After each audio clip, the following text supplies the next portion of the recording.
रब्बिश्रह ली सदरी वयस्सिर ली अमरी वहलुल उक़दतम मिन लिसानी यफ़क़हू क़ौली। रब्बी अऊज़ु बिका मिन हमज़ातिश शयातीन व अऊज़ु बिका रब्बी अन यहज़ुरून। सूरतुल बय्यिना। लम यकुनिल लज़ीना कफ़रू मिन अहलिल किताब वल मुश्रिकीन मुनफ़क्कीन हत्ता ताअतियहुम अल बय्यिना।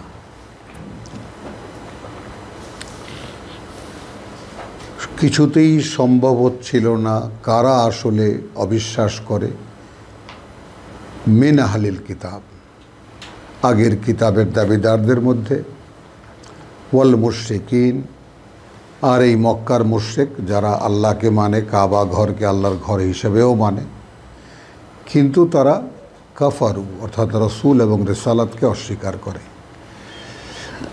এটাও কিছুতেই শনাক্ত করা যাচ্ছিল না, মানে মুনফাক্কিন, আলাদা করা যাচ্ছিল না, খোলা যাচ্ছিল না, সব মিশ্রিত। আজকের আমাদের সমাজ যেমন সকলেই মুসলিম, কিন্তু আসলে কারা মূল জিনিসকে অস্বীকার করে এই ব্যাপারটা কিছুতেই খোলা যাচ্ছিল না, ওপেন করা যাচ্ছিল না। মুনফাক্কিন, ফাক্কা, খোলা যাচ্ছিল না। হাত্তা তাআতিয়াহুম আল বায়্যিনা, যে পর্যন্ত না তাদের সামনে বা তাদের কাছে এসে যায় বায়্যিনা। এখন বায়্যিনা কি? রাসূলুন মিনাল্লাহ, একজন বার্তাবাহক আল্লাহর, ইয়াতলু সুহুফান মুতাহহারা, আবৃত্তি করে শোনায় পবিত্র সহিফা, পবিত্র কিতাব, ফিহা কুতুবুন কাইয়্যিমা, যার মধ্যে রয়েছে মানে একেবারে সম্পূর্ণ লেখা, বিধিবদ্ধ বিধিবিধান। তিনখানা আয়াত আমি তেলাওয়াত করলাম। এখনই যেতে হচ্ছে পেছনে বাধ্য হয়ে, এই যে আমি আপনাদেরকে বলেছিলাম সূরা হজের পর থেকে নিয়ে একজন মানুষকে কেমন করে আল্লাহ রেসালাতের দায়িত্ব বুঝিয়ে দিচ্ছেন সাধারণ একজন মানুষকে। আমরা যারা কোরআন পড়ি কিসের আশায় পড়ি? কোরআন পড়ি এই আশায় যে এই পৃথিবীতে সর্বোচ্চ যে কাজটি, সেই কাজটি আমরা করব, যেটা সর্বোচ্চ সম্মানিত। এখানে আরেকটা রেফারেন্স দিতেই হচ্ছে, অর্থাৎ সূরা হামিম সাজদা,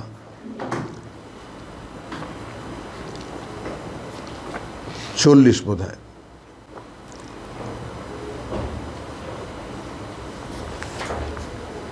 হামিম সাজদা কত? ফুসসিলাত 41।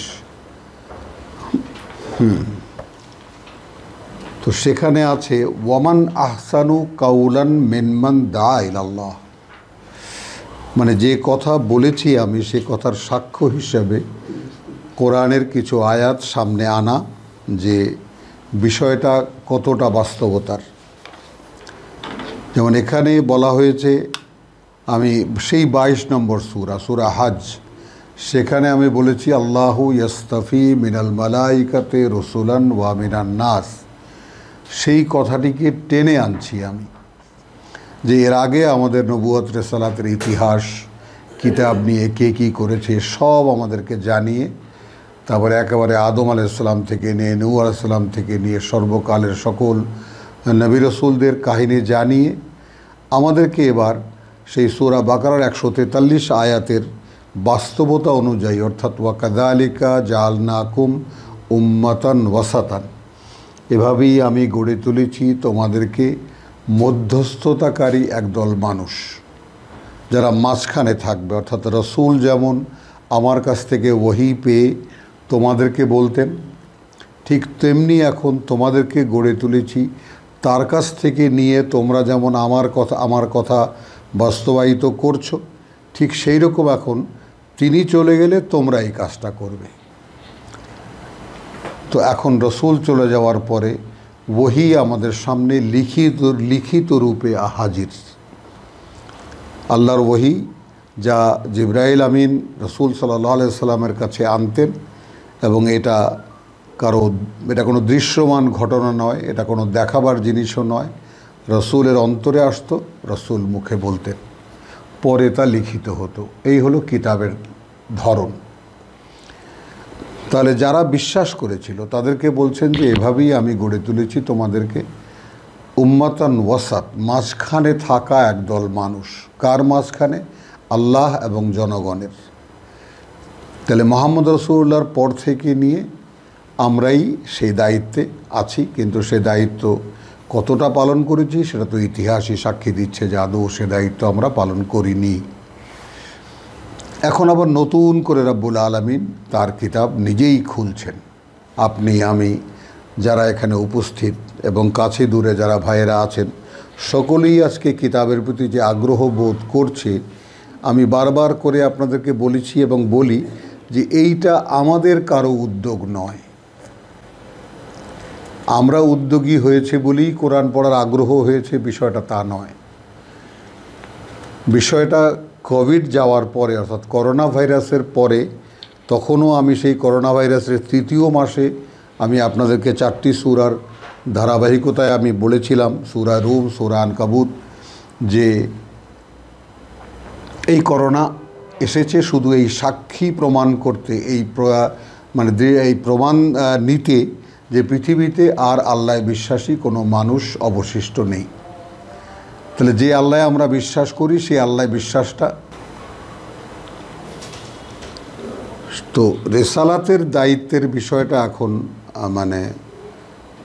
কিভাবে পাওয়া যাবে? যেমন রসুলকে আল্লাহ বলেছেন তুমি তো জানতে না যে তোমাকে রসুল বানানো হবে, বা এরকমের আগে যত রসুল বানানো হয়েছে তারা কেউ জানতেন না। যেমন মুসা আলাইহিস সালামকে আল্লাহ বলেছেন যে আমি তোমাকে এইভাবে গড়ে তুলেছি।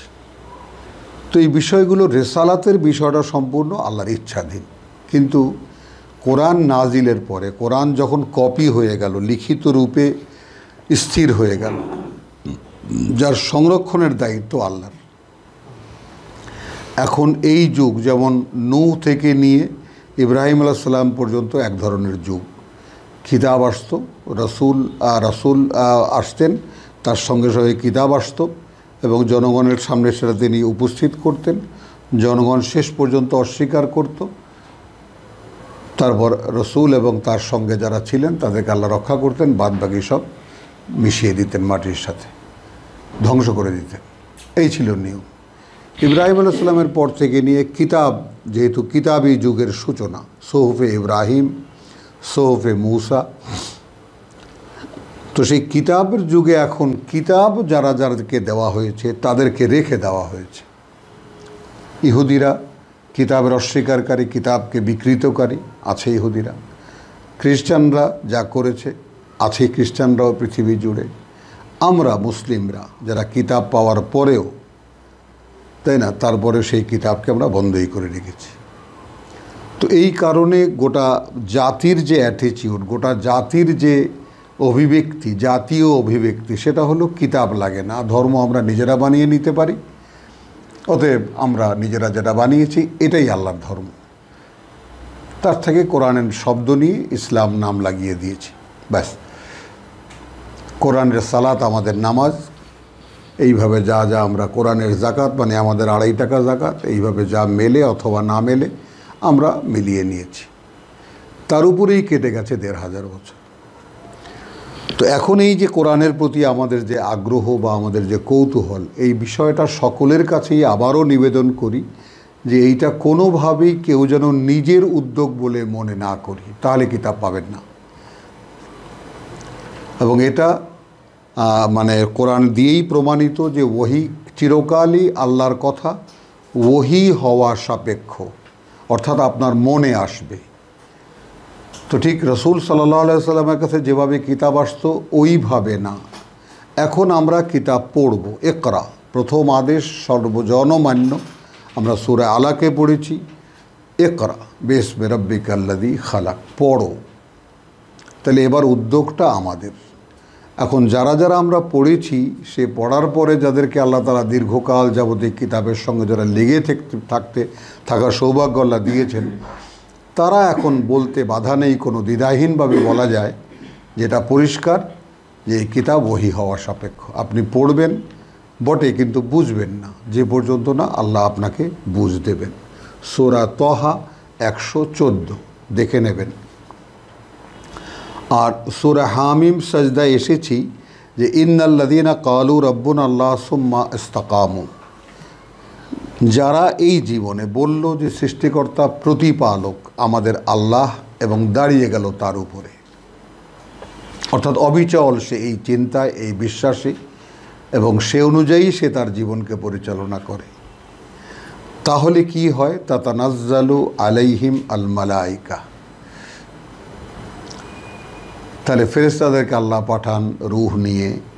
তারপরে আল্লাহ তাআলা তার পক্ষ থেকে ঈমানের, আমরা সূরা সামনে 58-তে আমরা দেখব, সূরা মুজাদেলায় আমরা দেখেছি যে সেখানে বলেছেন যে আল্লাহ তাআলা কাতাবা আলা কুলুবিহিমুল ঈমান, আল্লাহ তাদের অন্তরে ঈমান লিখে দিয়েছেন। ওয়া আইয়াদাহুম বিরূহিম মিনহু, এবং তিনি সহায়তা দিয়েছেন তাদেরকে তার পক্ষ থেকে একটি রূহ বা একটি চেতনা। তো এই যে বিষয়টা, এই বিষয়গুলোকে আবার সামগ্রিকভাবে এখন আমরা একদম শেষ পর্যায়ে চলে এসেছি। আমি শুধু স্মরণের জন্য আপনাদের সামনে এই সমস্ত রেফারেন্সগুলো রাখছি।